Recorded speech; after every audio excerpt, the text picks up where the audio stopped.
Nagpaalam ba sa'yo, inang? Nagpaalam ang inang sa iyo. Nagpaalam. Hanggang ngayon, nanonood kasi siya ng koronasyon, sabitan.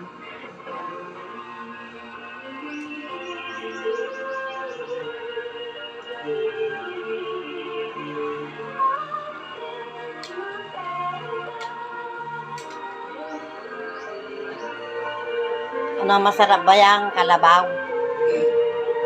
Ha? Masarap ba yung ulam mong kalabaw?